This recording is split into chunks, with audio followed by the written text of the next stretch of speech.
الحمد للہ وکفیٰ وسلام علی عبادہ الذین اصطفیٰ اما بعد۔ اللہ تعالیٰ نے سورہ والشمس میں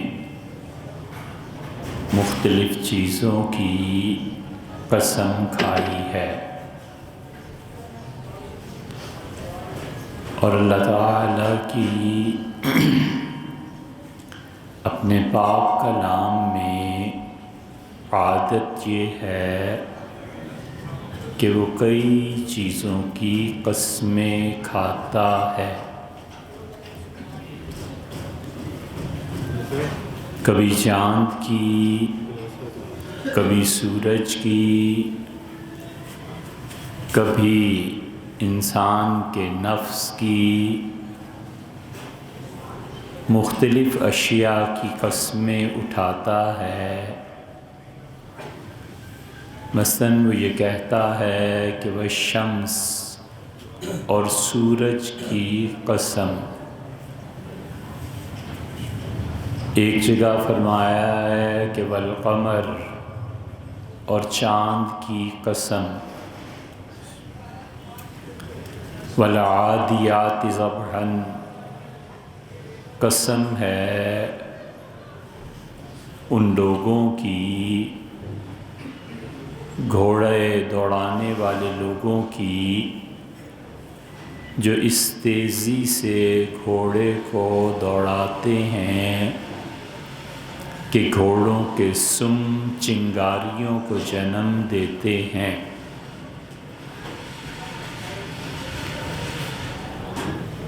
انسانی نفس کی قسم اٹھائی ہے، اور اللہ یہ جتنی قسمیں بھی کھاتا ہے وہ قسم در حقیقت شاہد کے معنی میں ہے۔ والسماء اور آسمان کی قسم، ذات البروج جس میں برج قائم ہیں، اور قسم ہے ہمیں اس دن کی جس کا تم سے وعدہ کیا گیا ہے۔ یہ تمام قسمیں دنیا میں جتنے بھی شعراء ہیں وہ بھی اٹھاتے ہیں۔ وہ کہتا ہے کہ اللہ کی قسم تم بہت خوبصورت ہو،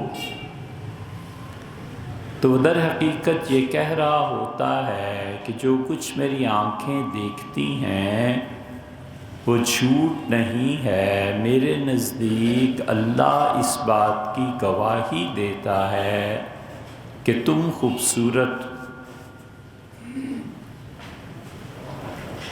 کبھی کہتا ہے کہ تمہارا چہرہ اتنا سفید، اتنا متاثر کرنے والا ہے کہ سپیدہ سحر کیا چیز ہے، جیسے صبح صادق میں چمک پیدا ہوتی ہے، وہ صبح صادق جس کی پہلی کرن دنیا کو منور کرتی ہے، وہ ہر روز کا نیا نور، وہ تمہارا چہرہ ہے، تم اس کی طرح خوبصورت۔ ایسے ہی اللہ بھی قسم کھاتا ہے، اور وہ کہتا ہے فالمغیرات صبحا، اور رات کو آرام کرنے کے بعد جب صبح تڑکا ہوتا ہے تو اس وقت تیزی سے حملہ کرنے والے لوگ اور گھوڑے، اور وہ اس کا مطلب یہ ہے کہ لوگوں ان چیزوں پر غور کرو کہ سورج کی قسم ہے، یعنی میں سورج کو بنانے والا ہوں، پھر اسے ایک مقرر نظام پر باندھ دینے والا ہوں۔ پھر اللہ تعالیٰ نے نفس انسانی کی قسم کھائی ہے کہ وَنَفْسٍ وَمَا سَوَّاهَا، اور انسان کے جی کی قسم، انسان کے نفس کی قسم، ایک جسم ہے سب کو معلوم ہے، ایک اس میں روح آتی ہے یہ بھی سب کو معلوم ہے، ایک جسم اور روح، ان کے بعد تیسری چیز انسان کے اندر جس کے متعلق یہ ابن عربی اور صوفی امام غزالی رحمہ اللہ وہ کہتے ہیں کہ اس نفس کا مقام انسانی جسم میں دونوں طرف کی پسلیاں جب ملتی ہیں تو اس کے درمیان سینے کی جو ہڈی ہے اس کے بالکل نیچے انسانی نفس ہے۔ دل کہاں ہے، دماغ کہاں ہے، عالم ارواح میں انسانی نفس کہاں ہے، وہ اس کا مقام متعین کرتے ہیں۔ اور اللہ اس کے متعلق کہتا ہے کہ فَأَلْهَمَهَا فُجُورَهَا وَتَقْوَاهَا، اور ہمیں اس انسانی نفس کی قسم ہے جس میں ہم نے دونوں چیزیں ڈال دی ہیں، نیکی کا جذبہ بھی اور نفس کی اطاعت بھی۔ نیکی کا جذبہ ہے وہ ایمان ہے، اس کے بعد عبادت ہے، پھر اطاعت ہے اور پھر استعانت ہے۔ یہ چار چیزیں اللہ نے اس نفس میں رکھی، اور پھر فرمایا ہے کہ ہم نے نفس انسانی کو بنایا ایسے ہے کہ اس میں گناہ کی لذت اور کیفیت، اس کا انجذاب اور اس کا انشراح، اللہ کی نافرمانی چاہنا، اور اس میں تین چیزیں رکھتی ہیں، ایک غفلت، دوسرے لذت اور تیسرے سرکشی۔ ہم نے نفس میں چار چیزیں اچھی رکھ دی اور تین چیزیں تمہاری امتحان کے واسطے بری رکھ دی۔ یہ تین ان چار پر غالب آ جائیں یا وہ چار ان تین پر غالب آ جائیں، جس چیز پہ مرو گے اس پہ تمہارا فیصلہ ہو جائے گا۔ اس لیے یہ 7 مقامات سمجھنے چاہیے کہ اللہ نے انسان کے نفس میں یہ 7 چیزیں رکھی ہیں، اسی لیے وہ بار بار قسم کھاتا ہے اس چیز کی اور کہتا ہے فَأَلْهَمَهَا فُجُورَهَا، ہم نے انسان کے نفس میں خواہش رکھی ہے۔ خواہش کس چیز کی؟ خواہش ہے نفس میں کہ میرا غلبہ ہو اور میں غالب رہوں، حق کیا ہے باطل کیا ہے مجھے کچھ نہیں جانچنا، میرا حکم آخری ہے اور آخری دستخط میرے ہیں۔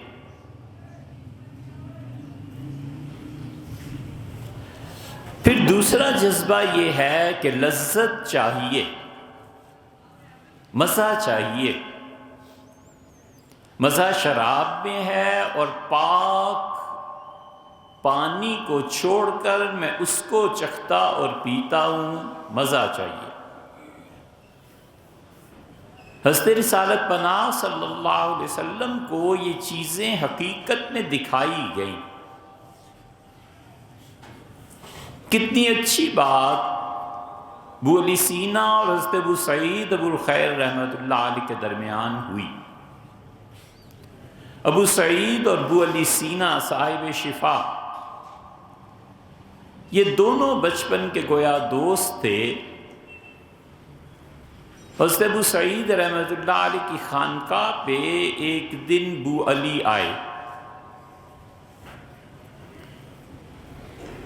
اور علامہ اقبال نے اس کو بہت بلند سطح پہ سمجھا ہے۔ انہوں نے موازنہ کیا ہے روم کا مثنوی جنہوں نے لکھی ہے اور ابو علی سینا کا، اور انہوں نے کہا کہ دست رومی محمل لیلا گرفت، رومی جو تھا صوفی، اس نے جا کر اس چوکھٹے کو پکڑ لیا جس چوکھٹے کے اندر لیلا بیٹھی ہوئی ہے۔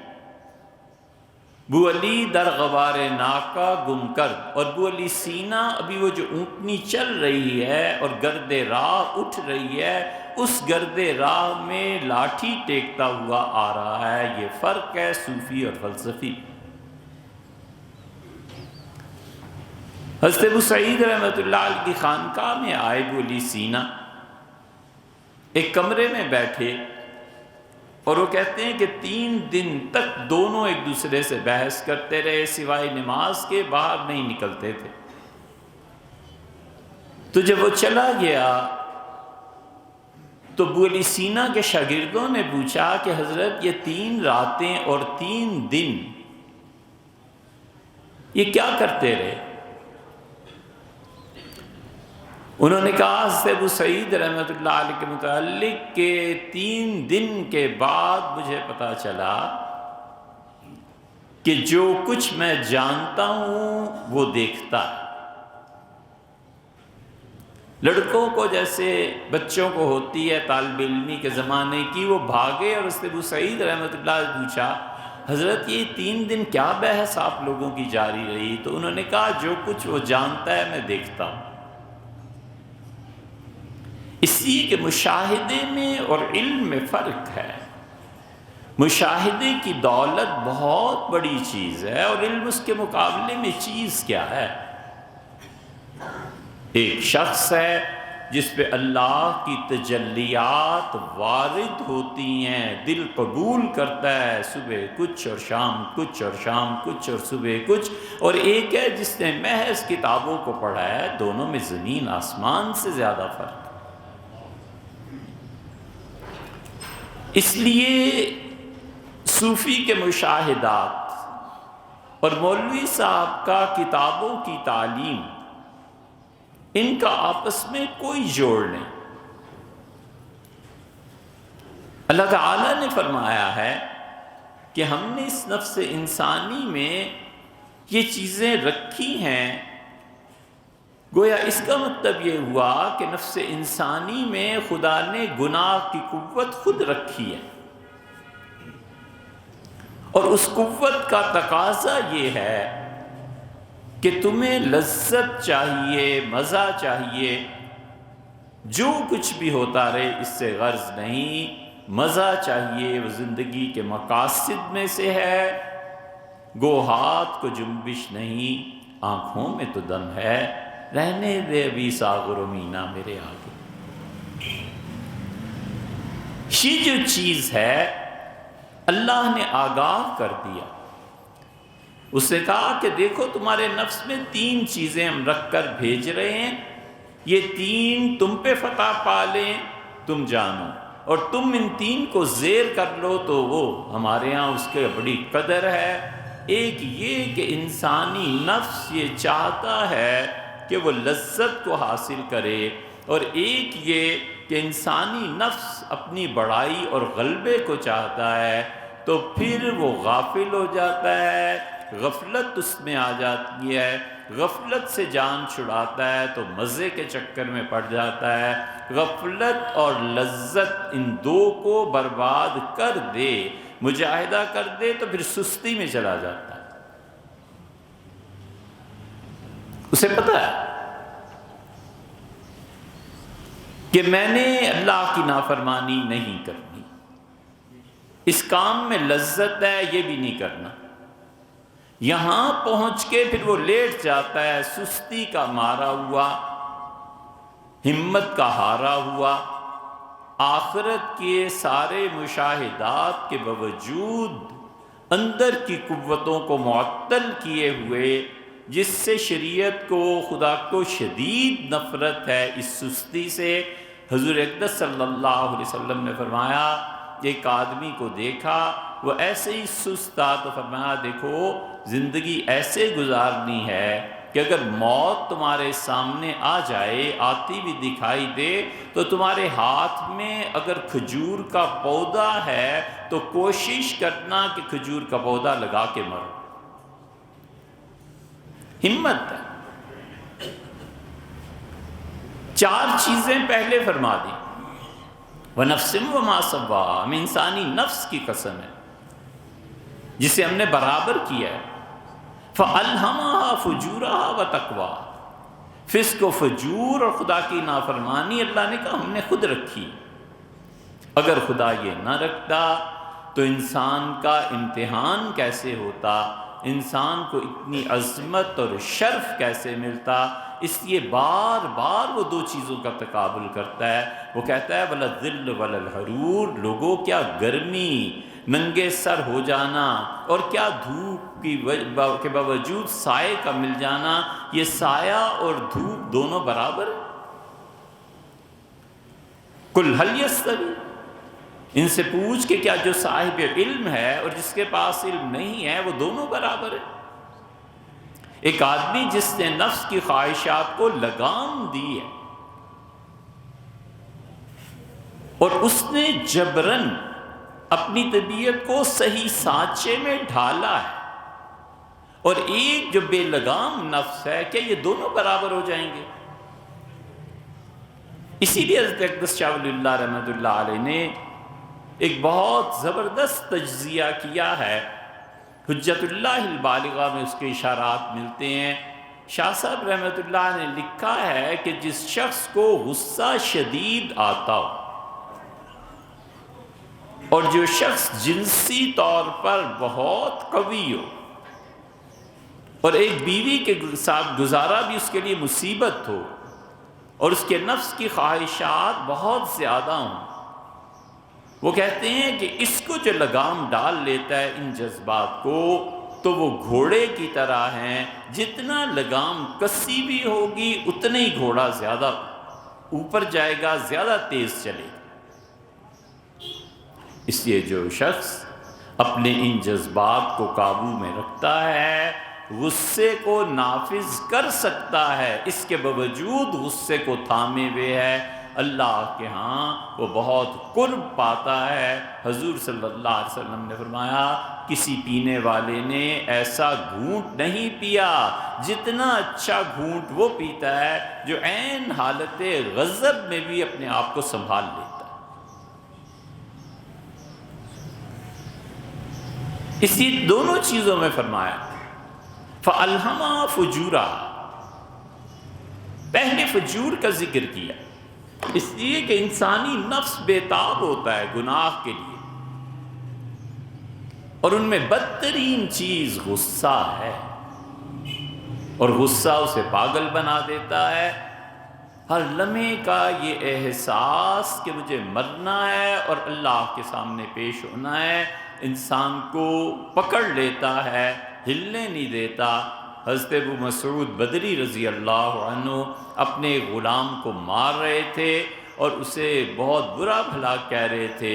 حضور صلی اللہ علیہ وسلم چلتے ہوئے رک گئے، اور آپ نے جب دیکھا کہ وہ ایک آدمی کو مار رہا ہے تو آپ نے فرمایا ابو مسعود کو پتہ ہونا چاہیے کہ ایک ایسی ذات بھی ہے جو اس سے زیادہ قدرت رکھتی ہے جتنی قدرت ابو مسعود اپنے اس غلام پر رکھتے ہیں۔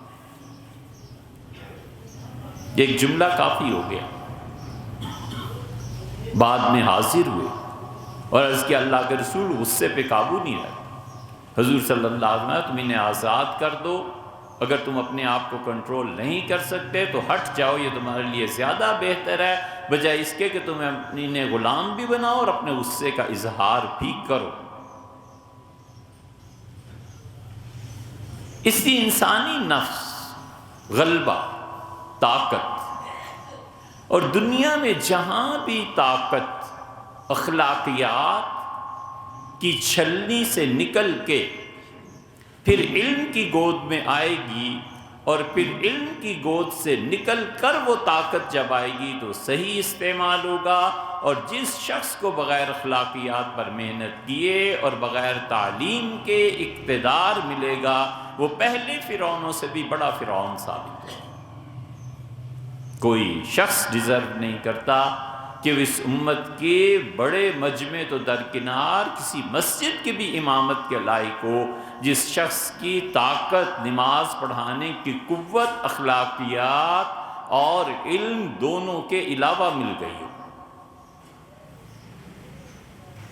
یہ بدقسمتی اب ہے کہ جو منبر پر بیٹھتے ہیں ان کی 10 تقریریں اور 50 پھر وہی عدل بدل کے، پھر وہی واقعات، پھر وہی پرانے قصے 100 بار سنے ہوئے ہوتے ہیں۔ نہ تو وہ انسان کی اخلاقیات کو بنائیں، نہ وہ انسانوں کو علم منتقل کریں۔ کس نے کہا ہے بھئی تمہیں اس منبر پر بیٹھنے کو، اور کس نے مشورہ دیا ہے کہ لوگوں کی امامت کرو؟ حضور اقدس صلی اللہ علیہ وسلم میں اقرأ امتی ابی، میری امت میں سب سے اچھا قرآن پڑھنے والا یہ ابی ابن کعب ہیں۔ اور ابی ابن کعب کے متعلق فرمایا یہ تو اس کا مطلب ہے امت میں جتنے بھی قیامت تک اچھے سے اچھے قاری بھی آئیں گے، قیامت میں ان کا حشر حضرت ابی رضی اللہ عنہ کے ساتھ ہوگا۔ وہ امام تھے، وہ اتنے بڑے آدمی تھے کہ جبریل امین آئے اور انہوں نے کہا رسول اللہ صلی اللہ علیہ وسلم سے کہ ابی کو بلائیے۔ ابی رضی اللہ عنہ حاضر ہوئے تو انہوں نے کہا انہیں کہیے کہ اللہ نے آپ کو سلام بھیجا ہے، اور اللہ نے کہا ہے کہ اے نبی صلی اللہ علیہ وسلم ابی کو بلا کر قرآن پڑھوائیں، سورہ بینہ میں یہ غلطی کرتے ہیں، انہیں بتائیں کہ وہ غلطی نہ کریں۔ جب رسول اللہ صلی اللہ علیہ وسلم ابی اللہ نے تمہیں سلام بھیجا ہے تو پریشان ہو گئے۔ انہوں نے کہا اللہ کے رسول سمیہ، میرا نام لیا ہے؟ جبریل نے کہا بالکل تمہارا نام لے کے تمہیں سلام بھیجا ہے۔ اس لیے جو ہفتے 10 دن کے بعد رمضان آ رہا ہے نا، یہ قرآن کی سالگرہ ہے۔ یہ قرآن، اس میں اللہ اسی لیے کہتے ہیں کہ شہر رمضان الذی انزل فیہ القرآن، اور وہ مبارک مہینہ جس میں ہم نے قرآن کا آغاز کیا ہے، قرآن کو نازل کیا ہے، اس رمضان میں تم نے یہ کام کرنے۔ ابی رضی اللہ عنہ رو پڑے کہ کہاں میں اور کہاں اللہ میرا نام لے کے سلام بھیجے۔ اور پھر رسول اللہ صلی اللہ علیہ وسلم نے پڑھ کے سنایا۔ ابی اتنے سچے آدمی تھے کہ اپنی وفات سے 1 ہفتہ 2 ہفتے پہلے کہنے لگے کہ امیر المومنین عمر رضی اللہ عنہ کو کہو کہ اپنی رعایا کی طرف سے وہ کیا غافل ہیں۔ پھر فرمایا اچھا میں جاؤں گا اور امیر المومنین کو کہوں گا کہ معاشرے میں کیا تبدیلیاں آ رہی ہیں اور آپ نے نہیں دیکھتے آپ کیا کر رہے ہیں۔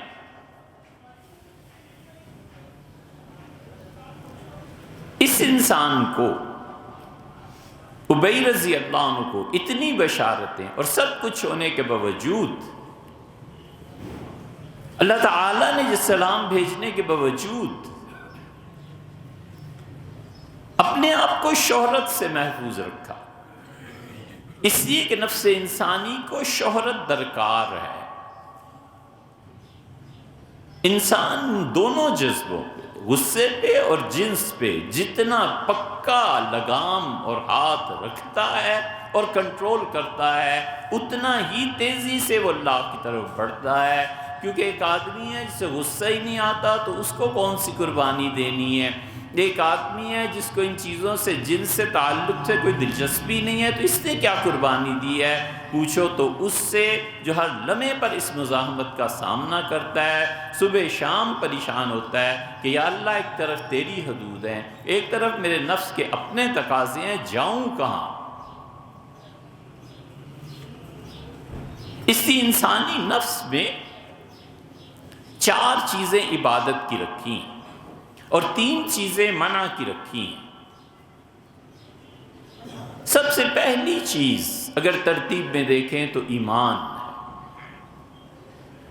اور ایمان کا جز بنیادی طور پہ 2 ہی چیزیں ہیں، اللہ کی وحدانیت اور انبیاء علیہ السلام کی نبوت، تیسری کوئی چیز نہیں ہے۔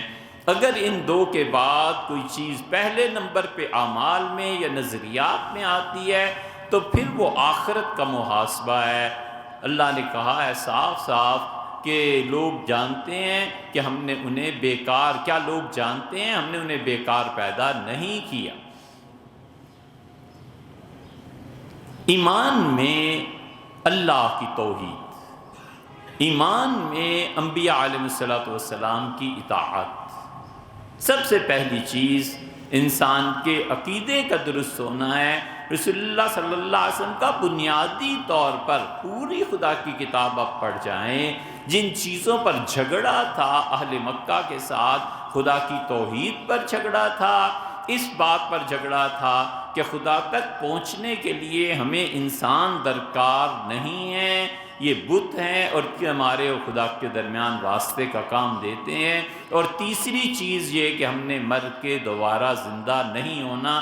بس یہ تین ہی مراکز تھے جس پہ بحث ہوتی تھی۔ حضور صلی اللہ علیہ وسلم خدا کی توحید کے معاملے میں اتنے حساس تھے، طبیعت مبارکہ پہ اللہ کی وحدانیت کا اتنا غلبہ تھا کہ آپ نے فرمایا تم میں سے جو انسان جوئے کی بات کرے اور کہے کہ آؤ اقامہ رکھ، آؤ تمہارے ساتھ مل کے جوا کھیلیں، فَلْيَقُلْ لَا إِلَٰهَ إِلَّا اللَّهُ، اسے چاہیے کہ لا الہ الا اللہ پڑھے اس گناہ کے بعد، کیونکہ جوئے میں جس چیز کی طلب ہے وہ اللہ کے اعتماد کو متزلزل کرتی ہے۔ مومن آدمی اللہ کے بھروسے پہ جیتا ہے، جو کہتا ہے مہینے کے بعد بھی جو تنخواہ ملتی ہے، اے خدا یہ میری محنت کا نتیجہ نہیں ہے، یہ تیری عنایت ہے، کم ملے یا زیادہ تو لے بھی سکتا ہے اور دے بھی سکتا ہے، تعلق میرا تجھ سے ہے، اپنی محنت سے نہیں ہے۔ اس لیے جو انسان اپنے نفس سے دستبردار ہوتا چلا جاتا ہے اور جو انسان اپنے آپ کو مٹا دیتا ہے، اللہ اسے ہی اٹھاتا ہے۔ اسی لیے صوفیہ کے ہاں سب سے مشکل ترین جو چیزیں آئی ہیں، اور ابن عربی کے ہاں فتوحات میں اور دیگر مقامات پر وہ جن 5 افراد کا ذکر کرتے ہیں، وہ کہتے ہیں کہ ایک دنیا ہے، پھر اس کے بعد ایک عالم مثال ہے، پھر وہ کہتے ہیں آخرت ہے، پھر وہ کہتے ہیں کہ انسانی جسم کی طرح کوئی اور جسم بھی ہے، اور پھر وہ عالم عقل کو لاتے ہیں اور وہ کہتے ہیں کہ ان ساری چیزوں میں اصل چیز وحدت الوجود ہے۔ اس وجود کی وحدت پہ اتنا کچھ انہوں نے لکھا ہے کہ سب سے اس مشکل مقام پر پہنچ کے بحث کی۔ اس سے سب سے پہلا تقاضا ایمان ہے۔ بس حضور اقدس صلی اللہ علیہ وسلم نے کسی چیز کو اس پہ قربان نہیں کیا، حتیٰ کہ مسند احمد میں آیا ہے، قبیلے کے لوگ آئے اور انہوں نے کہا کہ ہم ایمان کے لیے آئے ہیں اور آپ ہمیں اجازت دیں کہ ہم نماز نہیں پڑھیں گے۔ تو حضرت رسالت پناہ صلی اللہ علیہ وسلم نے اپنی ساری زندگی کے معمول کے برعکس 9 ہجری کا یہ واقعہ ہے، آپ نے فرمایا ٹھیک ہے تم نماز نہ پڑھو، ایمان پہ مجھے منظور، مجھے قبول۔ انہوں نے کلمہ پڑھا، صحابہ رضی اللہ عنہ کہتے ہیں ہم حیران تھے، ہم نے کہا اللہ کے رسول آپ تو ہمیشہ نماز کے لیے اتنا کچھ فرماتے رہے ہیں، انہیں کیسے رخصت مل گئی، ان کی چھٹی کیسے ہو گئی؟ آپ نے فرمایا تم دیکھو گے ان کا ایمان خود انہیں نماز پر لے آئے گا۔ اس لیے کہ ان لوگوں کے عقیدے کھوکھلے نہیں تھے۔ ہم سب سوچیں ہم مسلمان کیوں؟ اس کا کوئی جواب ہے؟ ہندو ہندو کیوں ہیں؟ عیسائی عیسائی کیوں ہیں؟ ہم مسلمان کیوں ہیں؟ کیا چیز ہے آپ کے پاس؟ کیا گارنٹی ہے کہ ہندو غلط ہے اور ہم صحیح ہیں؟